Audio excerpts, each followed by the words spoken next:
So I've compiled a list of some things that I think will at least insulate or protect you to some degree from a potential accusation of a Me Too coming at you in your future. The first very obvious one is obviously don't do it, right? Don't don't be a degenerate piece of shit. The other ones are more, for those that could be facing it and interact. I mean, look, half the population is women. And I know that a lot of people have this potential solution where just don't deal with women. Just go your own way and stay on your side of the fence. And I don't think that's entirely practical, given the structure of how we operate with men and women and why we're here and all sort of stuff. So one of the things that one of the first things is, of course, not getting yourself in a position where you can be compromised. Like, look, man, it's guys like Russell Brand, even Andrew Tate. Like, Tate had to go to full damage control motion because he knows he's been on a whole bunch of shows and podcasts prior to when they made the accusation, saying bombastic and outlandish things because it works, right? Like, it gets eyeballs, it's red meat. People will click on you. It's more shareable. Oh, look what this guy said, and they forward it to somebody else so that it gets in front of somebody else. So it works from that perspective. And then he had to go and get all of these gals to provide video statements, testimony. I mean, there's got to be a whole team, running all of that stuff. It's got to be a lot of work. And when you go out there and you want to confront the Klaus Schwabs of the world or the Matrixes or the Pfizers, all that stuff. Like, there's a reason why I'm not running a show called InfoWars or anything like that. Like, I have interesting conversations privately with people that are on my inner circle, that I've drawn a perimeter around, that I'm close with, in all of these regards, right? You go out and you cast on a regular basis, you put a target on yourself. So being invisible. So the first tip I have is be more invisible to the damn matrix, if that's the word that we're going to use. There's no reason to paint a target on your back. Now, if you go and paint a target on your back, fine, but be anti-fragile. There's very, very few people out there that can go up against the matrix, we'll call it, and be entirely anti-fragile. On the balance of probabilities, especially most of the people that I've seen so far, because of the lifestyles that they've led and how they've made their money. And it's like, oh, they've got so much money and they've got these cars and the jets and the boats and the hypercars and all that sort of stuff. And it's like, yeah, all of those things exist, but what was the cost building up to that? Like, what did you do? How did you earn the money? Was there anything nefarious? Was there anything underhanded? Did it, to compromise anybody, to hurt anybody? Depending on how they're going to assess the situation, they're always going to take a look at your past. They're always going to take a look at how you've earned money, who you've interacted with, who you've hung out with, what you've done with your time, how you hold yourself out to the public, what your reputation looks like. They're going to look at these things and be like, this guy looks like a good target. We don't like what he's saying. Let's get some accusers who will, by the way, always remain anonymous or want to protect their identity, right? You can't, it's not revealed until the court documents are actually presented, obviously. So staying under the radar is not a bad thing. Let's just say that. The next point I have after that, 1, 2, 3, 4, 5, 6. I got a few more. Next point I have after that is be in a long-term relationship. They can't accuse you, or it's going to be very, very difficult for them to accuse you of nefarious activity if you're with somebody, especially if you're with somebody that can corroborate a lot of the stuff, right? You live with somebody, you're dating them, you're in a long-term relationship. I mean, I guess maybe there's a slight advantage to living with somebody to avoid a Me Too, even though I'm not a big fan of living with a gal or getting married. Obviously, I don't think that getting married or living with a girl is an appropriate remedy to avoiding a Me Too.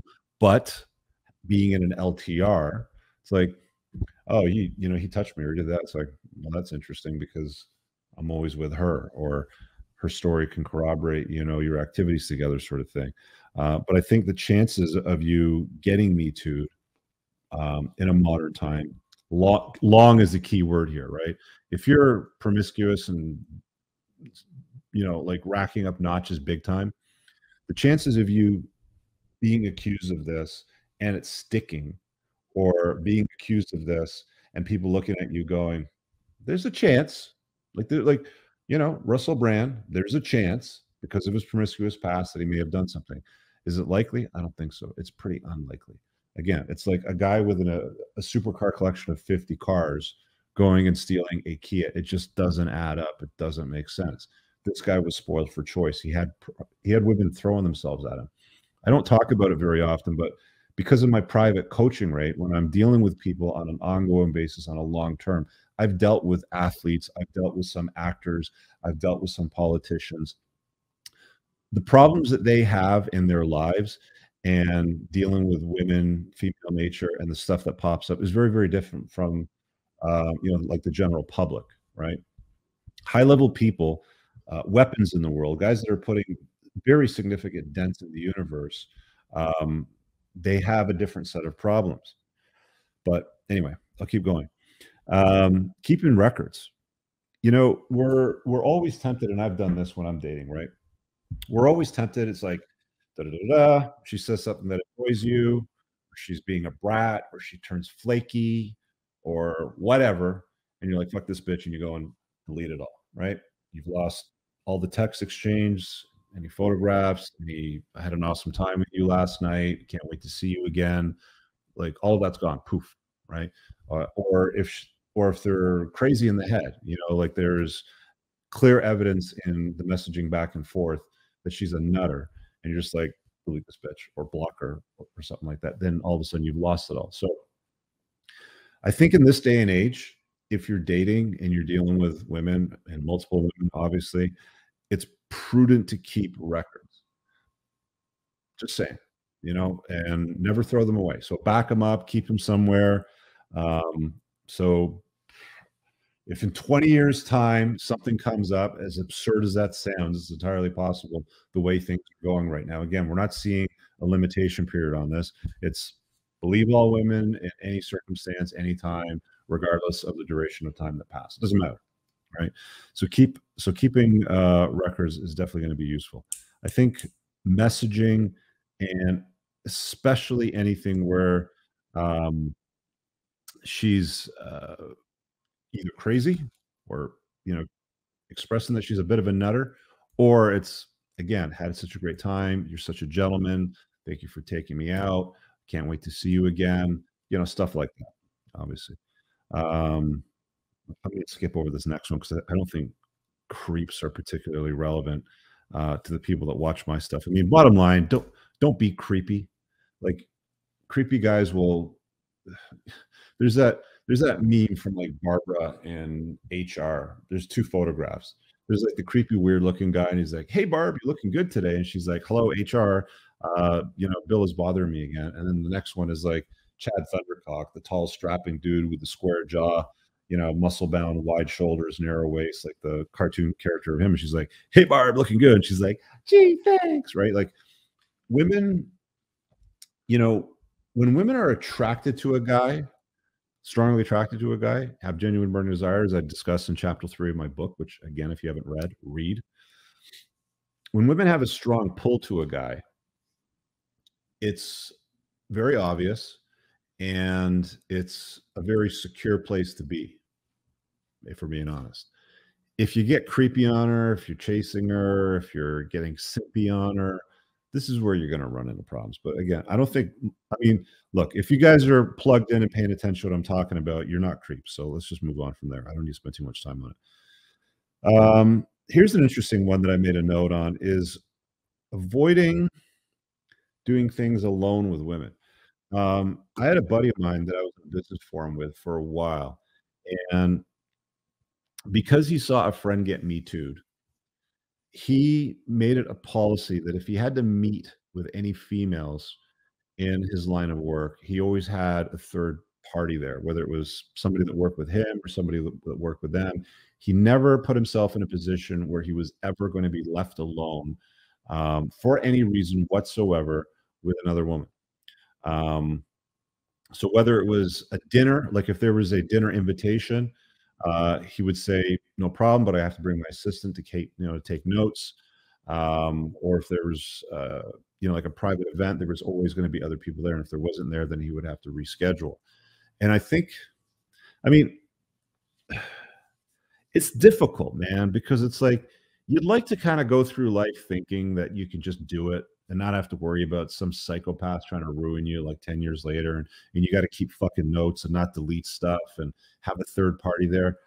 But it makes sense, right? Like it makes sense, especially if you're a guy that's like married or you're in a like monogamous type of relationship. If you're ever going to get accused of cheating or some shit like that, you've got a third party. It's like, yeah, what are you talking about, right? So not putting yourself in an environment where you can be accused of it is probably a smart thing to do as well. Take it for what you want. Ties into space and distance. And I think the last note before we start taking some of these call-ins here, and I will get to the call-ins, we get lots of time for these tonight, is managing your reputation, right? Um, you ask anybody that's known me for a long time, you'll get a very accurate description of who I am, the kind of man that I am, how I lead my life, how I treat people, all that stuff. You'll get a very clear, concise, and consistent message on my reputation. What your reputation is outside of that, like there's some weirdos out on the internet. Just being honest with you, like people are all like, "Well, Rich, why don't you, ask me a question on a podcast about like what's your age or something like that?" I'll just be like, my answer to that is I'm a product of the 70s. I'm a kid of the 70s sort of thing. Why do you want to tell us your age? Well, I worked in credit facilities and credit card collections and stuff like that. And I understand very well how data is collected, how they collect data, how you can reverse data, you can do reverse lookups and things like that. So I think it's prudent to not give out information that isn't relevant to discussion. Saying that I'm a product of the 70s is more than sufficient in my opinion. But beyond the opinions of that, people are going to make up shit. Oh, he's not going to tell you because he's older than he says he is. He's younger. He's on this fucking hormone or like. They've got more stories than Walt Disney. It's funny because I stopped reading the comments a long time ago, but when I was looking at them, like you'd read some just weird shit, like "You think you know me, bro?" Or some woman would say something. It's like, "Yeah, okay, this guy's an incel." Yeah, okay. So managing your reputation within the people that you're in contact with and with your circle really, really matters. Be polite, be a gentleman, be a man of your word, be impeccable, with your word. When you're talking business, when you're talking anything, related to your reputation, do what you say you're going to do. It's simple. Do what you say you're going to do, right? Like be a man. And you're like, it seems so easy and simple to say, but there's a lot of real pieces of shit out there these days that will do anything to take money from you, right? Or to take away from your reputation or anything that you've built for yourself. A lot of the times it's because of envy and jealousy, and they just do these things because it's like it's easier and more fun for them than doing the work, right? So managing your reputation as far as you can control it is a wonderful approach to life in general. I don't think that you should do this just to avoid being Me Too, but I think that managing your reputation is incredibly important as far as a life hack, as a guy. Let people on the outside say whatever they want about you. Like these dipshits will go and make up all kinds of stories about me, and they'll make videos and they'll say stuff. And every time I ever looked at one in the past, it's all fucking made up shit. Like 99% of it is just bullshit. And the 1% that's not is exaggerated truths. Manage your reputation that you can control. That's the important aspect of this. Very important to do that. I really hope you guys enjoyed that clip. If you want to watch the full-length podcast, you can find that over here, that clip's from. If you're newer to the channel, make sure you hit subscribe over here. And pinned down below in the top comment, you'll find a bunch of useful links to my website, my supplement line, books, and a bunch of other stuff. Have an amazing day. Peace out.